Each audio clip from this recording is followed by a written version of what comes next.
नमस्कार, सुप्रभात। ब्रह्मा कुमारीज़ के नवप्रभात पॉडकास्ट में आप सभी श्रोताओं का बहुत स्वागत है। आज हम बात करेंगे एक ऐसी कहानी की जो हमें समस्या का समाधान की और प्रेरणा के लिए प्रेरित करती है।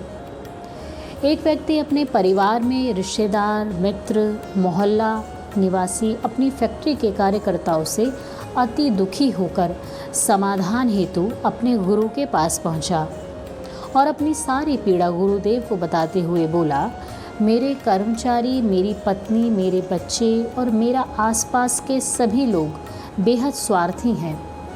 कोई भी सही नहीं है। मैं क्या करूं गुरुदेव? उस व्यक्ति की वेदना को समझकर गुरुजी उसकी समस्या को भली भांति समझ गए। मुस्कान के साथ गुरुजी ने कहा, पुत्र, निस्संदेह तुम्हारी समस्या अति गंभीर है। समय रहते मैं इसका समाधान अवश्य करूँगा। तुम आज रात आश्रम में ही रहो। मैं रात्रि में मंथन करूँगा और सुबह उठकर तुम्हें समाधान बताऊँगा। उस व्यक्ति को अपने गुरु पर अटूट विश्वास था। उसने आश्रम में रात्रि विश्राम की बात को स्वीकार कर लिया और आश्रम के निवासियों के पास जा पहुँचा। भोर की पूजा अर्चना के पश्चात अपने अन्य शिष्यों की समस्याओं को निपटाकर जब गुरुजी ने अंत में उस व्यक्ति को अपने पास बुलाया, एक रात आश्रम में बिताने के अनुभव को वह व्यक्ति अपने गुरुदेव को बताने से स्वयं को रोक नहीं पाया और बोला, गुरुदेव, आपके आश्रम में भी स्वार्थियों ने अपना डेरा जमा रखा है। हर कोई आपसे कुछ ना कुछ चाहकर ही यहाँ पर रुका हुआ है। गुरुदेव ने उसकी बात को गंभीरता से सुना और अंत में कहा, मैं एक कहानी तुम्हें सुना रहा हूँ, उसे गंभीरता से सुनना। इस कहानी में ही तुम्हें अपनी समस्या का समाधान मिल जाएगा।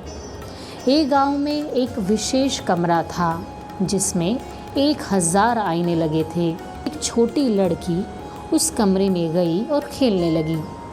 उसने देखा 1000 बच्चे उसके साथ खेल रहे हैं और वो उन बच्चों के प्रतिबिंब के साथ रहकर खुश होने लगी। जैसे ही वो अपने हाथ से ताली बजाती, सभी बच्चे उसके साथ ताली बजाने लगते। उसने सोचा, यह दुनिया की सबसे अच्छी जगह है और यहाँ पर वह बार बार आना चाहेगी। बच्चे के प्रस्थान करने के पश्चात थोड़ी देर के बाद उसी जगह पर एक आदमी उदास होकर बैठा और आया। उसने अपने चारों तरफ हजारों दुख से भरे हुए चेहरे देखे। वह बहुत दुखी हो गया। उसने हाथ उठाकर सभी को धक्का लगाकर हटाना चाहा तो उसने देखा हजारों हाथ उसे धक्का मार रहे हैं। उसने कहा, यह दुनिया ही सबसे ख़राब जगह है। वह यहाँ पर दोबारा कभी नहीं आना चाहेगा और उसने वो जगह छोड़ दी। मित्रों, हमें इस कहानी से शिक्षा मिलती है कि ठीक इसी तरह से यह दुनिया भी एक कमरा है जिसमें हजारों शीशे लगे हैं।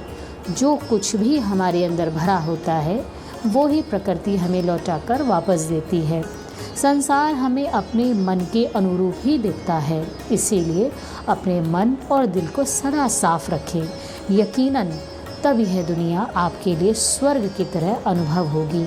संसार को सुधारने की आकांक्षा रखने वालों के लिए सर्वप्रथम यह आवश्यक है कि हम स्वयं में सुधार करें। संसार अपने आप सुधर जाएगा। आज के पॉडकास्ट में इतना ही। कल हम फिर मिलेंगे एक नई स्टोरी और इंस्पिरेशन के साथ।